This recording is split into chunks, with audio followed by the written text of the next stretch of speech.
They say, in some situations, you have to race against a ticking clock, which simply means that you need to hurry up to save a situation before it's too late.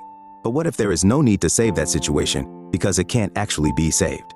I still remember that morning in October, during our family devotion. My mother had asked us to commit her friend's daughter into God's hands as she was going through a terrible health crisis.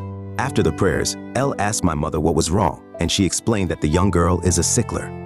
I was quite shocked at this revelation that it disturbed me to the core. The young girl was so bright and bubbly that one would never guess that part of her life. Inasmuch as her mother was my mom's close friend, I wasn't close to her. However, after that morning, I felt the need to get closer to her and add up any light I could offer to her life. At this, I accompanied my mother to the hospital, and all through the ride, she talked about the young girl and how her parents have suffered all these years to ensure that their daughter lives. Now, this was the case. Everything the young girl was advised to avoid was what she started doing. They told her to avoid alcohol, yet she somehow found a way to drink much of it. She was told to avoid strenuous exercises, and that was when she decided to join the female football academy in the city. She would tamper with her test results and use as her genotype so that she won't be hindered from doing what she wanted to. She is suffering her parents. They are so tired, my mother said in finality while I took in a deep breath and kept mute. We finally arrived at the hospital that afternoon, and the sight I saw broke my heart. She was laying on the bed, with her back facing her parents who were sniffing and staring at each other. I could observe the coldness in the atmosphere, and it was very disturbing. They greeted us and led us to a seat, but I couldn't sit. My attention was transfixed on the young girl who had her back against the world. She doesn't want to look at any of us. You need to see the way she yelled at us this morning. She even called us evil beings, her mother explained, while my mother tried to calm her nerves with some soothing words. What is her name again? Asked Sensei. Couldn't recall it. Anita, her mother replied. How old is she? She clocked 21 some months ago. Things have never been the same since then. Her mother went on to explain how she suddenly turned wild and became careless with life. This was in contrast to how she was some months ago. One knew Anita was awake and listening to us, but she didn't move an inch. It was more like she didn't care about nothing. Can you all go outside? I'm sorry, but I want to speak to her alone. I implored her parents and my mom. They didn't argue with me. I guess they felt that I would be able to talk to her since we were both youngsters. For the next 5 minutes after they left, I didn't say a word. I was confused and trying to put words together. This young girl was drowning, and I felt the need to be her savior. Anita, you have no idea of how your mere face brightens my world. Would you be kind enough to show me your face? My world is quite dark now, and it would be helpful. I started and walked over to the bed. Please, Elle added and touched her softly. She finally stirred and peered into my eyes, with her eyes clouded with tears. She looked pale and helpless, different from the young, beautiful, and lively young girl I knew. I will die. There's no need to prolong it or try to save me. That was the first statement that flew off her lips. One blinked my Eve severely and swallowed my saliva. She already made up her mind, and it was obvious. Don't say that. You've had other episodes which you survived. This one would pass too, and before you know it, you will be back in normal, I said with an assuring voice. But she looked at me sternly and shook her head. I cannot be normal. I was never normal, and I would never be.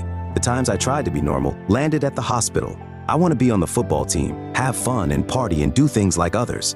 And I don't care if anything happens to me, she declared defiantly while I took in a deep breath and nodded.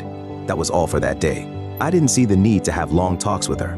I knew I was going to achieve my quest to make her see reasons to stay alive, but I needed to do it a step at a time. Every day I went to the hospital with gifts and other good things I could lay my hands on. We would talk and chat, and somehow she was getting back the glow. I don't pity my parents though, she said one day, and my heart broke into 1,000 pieces. What? You think I should pity them? They brought me here to suffer, she declared, with hate and disgust plastered on her face. I hate them so much. All my life, Elle've been different, and it's because of them. You see their tears. It's all pretense because they intentionally brought me here to suffer, she dropped. I started giving her my thoughts on why she should not blame her parents. They took care of her all these years and was doing all they could to see that she stays with them much longer. Anita was depressed, enraged, and lost. But then, with my presence, she started getting better. She even promised that she would stop doing all what they told her to avoid. She was only doing that to punish her parents, but she assured me that she would stop. Promise me that you would live, Elle asked her on the day she finally got discharged from the hospital. She smiled and took my hand softly. Promise. Thank you for being here. It made me better. She beamed and pulled me into a warm hug. I felt great that I saved her from the unwillingness to proceed with life. She became better, and in a few weeks' time, she was ready to go back to school. I still remember that night. The scream that erupted in my mother's room and the loud wail that made me shiver. Anita! Anita, ooh! My mother kept crying as she grabbed her car keys and started rushing out of the house. I picked up my slippers and ran together with her. My heart was beating and my body was shaking fervently. Deep down, I hoped that everything was okay with her. Entering into their compound, I saw a lifeless figure laying on the ground. A countless number of people around and different wails in the air. Anita, I mumbled as I struggled to steady my feet. Anita, I screamed and fell to the ground. She wasn't saved like I thought. She died after all. She didn't die from an episode, she killed herself. Anita looked happy on the outside, but she was already dead inside. The letter she dropped for me confirmed this. Dear Moyo, I appreciate the light you brought to my life. The thing is that I was dead already before you tried to save me. I wanted to punish my parents, and dying was just the best way to do that.